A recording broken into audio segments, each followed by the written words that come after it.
नमस्कार।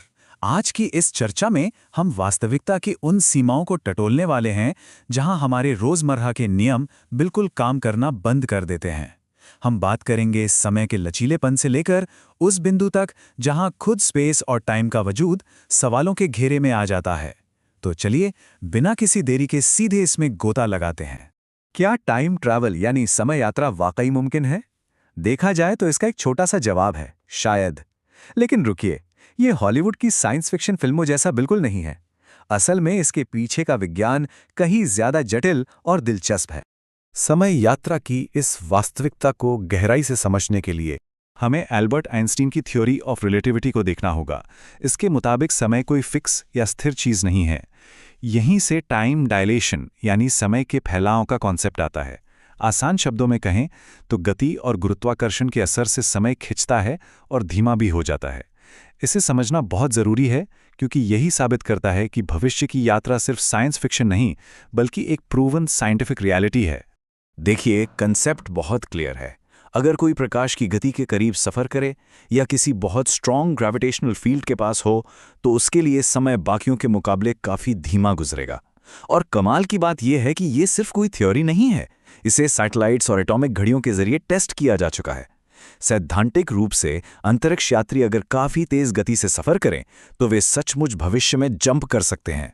अब भविष्य और अतीत की यात्रा के बीच एक बहुत बड़ा फर्क है। जहां भविष्य में जाना प्रयोगात्मक रूप से साबित हो चुका है और गति या गुरुत्वाकर्षण पर निर्भर करता है, वही जब हम दिशा बदलकर अतीत में जाने की कोशिश करते हैं तो हमारे फिजिक्स के नियम पूरी तरह टूट जाते हैं। अतीत की यात्रा पूरी तरह से थ्योरेटिकल है।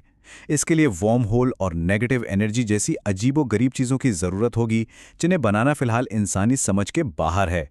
तो अभी तक के ज्ञान के अनुसार अतीत में जाना लगभग असंभव ही लगता है। मान लीजिए अगर हम फिजिक्स को एक पल के लिए साइड में रख भी दें, तब भी अतीत में जाना ग्रैंडफादर पैराडॉक्स जैसी एक बहुत बड़ी तार्किक समस्या खड़ी कर देता है। जरा सोचिए, अगर कोई अतीत में जाकर कुछ ऐसा बदल दे जिससे उसका खुद का ही अस्तित्व खत्म हो जाए तो क्या होगा?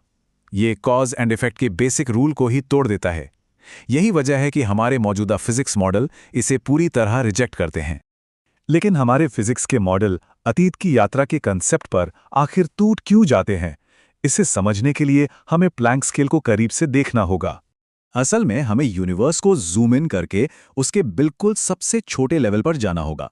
प्लैंक स्केल मैक्स प्लैंक के नाम पर रखा गया ये वो दायरा है जहां वाकई बड़ी अजीब चीजें होने लगती हैं। इस बेहद छोटे स्केल पर क्वांटम मैकेनिक्स और ग्रेविटी दोनों का असर बराबर हो जाता है और आइंस्टाइन के रिलेटिविटी से जुड़ी हमारी नॉर्मल समझ पूरी तरह फेल हो जाती है। अब ब्रह्मांड आखिर कितना छोटा हो सकता है? इस बात का अंदाजा लगाने के लिए चलिए इन 3 फंडामेंटल वैल्यूज को देखते हैं: प्लैंक लेंथ, प्लैंक टाइम और प्लैंक एनर्जी। शुरुआत प्लैंक लेंथ से करते हैं। 1.616 गुणा 10 की घात -35 मीटर। ये इतनी छोटी वैल्यू है कि हमारा दिमाग इसकी कल्पना भी नहीं कर सकता। लेकिन चलिए इसका एक अंदाजा लगाने की कोशिश करते हैं। जरा सोचकर देखिए, 10 की घात 20। इसका सीधा सा मतलब यह है कि प्लैंक लेंथ एक सिंगल प्रोटॉन से भी 10 के आगे 20 जीरो लगा दें, उतनी गुना छोटी होती है। प्रोटॉन तो पहले से ही अकल्पनीय रूप से छोटा होता है। तो ये वो लिमिट है जहां स्पेस को बस मापा जा सकता है। और जब समय की बात आती है तो हमारे पास है प्लैंक टाइम। यह समय का सबसे छोटा सार्थक या यूं कहें कि मीनिंगफुल इंटरवल है। इस पलक झपकने से भी अरबों खरबों गुना छोटे इंटरवल से कम किसी भी चीज का हमारे मापने योग्य अर्थों में शायद कोई वजूद ही नहीं होता। और फिर आती है प्लैंक एनर्जी। ये ऊर्जा का एक ऐसा एक्सट्रीम लेवल है जहां क्वांटम ग्रेविटी हावी हो जाती है। ये एनर्जी इतनी ज्यादा है कि इंसानों की बनाई सबसे बड़ी मशीन लार्ज हैड्रॉन कोलाइडर जो ऊर्जा पैदा कर सकती है, ये उससे भी कहीं अधिक है। ये सारे आंकड़े हमें सीधे तौर पर फिजिक्स के किनारे पर ले आते हैं। सच कहें तो ये सिर्फ नंबर्स नहीं हैं, ये इंसानी खोज की वो बाउंड्री है जहां हमारे सारे नियम हार मान लेते हैं।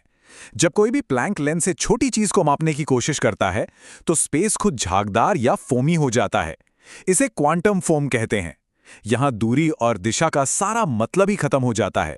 स्पेस और टाइम एक दूसरे में उलझकर बस एक झाग की तरह बन जाते हैं। तो आखिर इस क्वांटम फोम वाले बॉर्डर को समझना क्यों जरूरी है? खैर, ये हमें ब्रह्मांड के बिल्कुल शुरुआती पलों का रहस्य सुलझाने में मदद करता है, जैसे बिग बैंग के बाद का वो पहला फ्रैक्शन ऑफ अ सेकंड। यहाँ स्पेस, टाइम और एनर्जी के हमारे सारे क्लासिकल आइडियाज फेल हो जाते हैं, और यही वो चीज़ है जो हमें स्ट्रिंग थ्योरी या लूप क्वांटम ग्रेविटी जैसे यूनिफाइड मॉडल्स की तलाश करने पर मजबूर करती है। इस पूरे कंसेप्ट को बड़ी ही खूबसूरती से समेटा गया है। ये सबसे छोटा, सबसे तेज और सबसे हाई एनर्जी वाला फ्रंटियर है। असल में ये रियलिटी के नक्शे का किनारा है। बिल्कुल सही। प्लैंक स्केल वो पॉइंट है जहां इंसान की मौजूदा समझ और हमारी फिजिक्स के नियम बस रुक जाते हैं। इसके आगे क्या है, ये अभी हमारे नक्शे से बाहर है, जो हमें एक बहुत ही गहरे सवाल के साथ छोड़ जाता है। जब हम फाइनली एक ऐसा यूनिफाइड थ्योरी खोज लेंगे जो इस क्वांटम फोम के उस पार देख सके, तो वो हमें क्या दिखाएगा? हमारे इस मौजूदा नक्शे के ठीक बाहर कौन सी हैरान करने वाली फिजिक्स इंतजार कर रही है? ये एक ऐसा सवाल है जो लगातार नई खोज करने का रोमांच जगाए रखता है। इस चर्चा में साथ बने रहने के लिए बहुत बहुत धन्यवाद। हमेशा ऐसे ही जिज्ञासु बने रहें।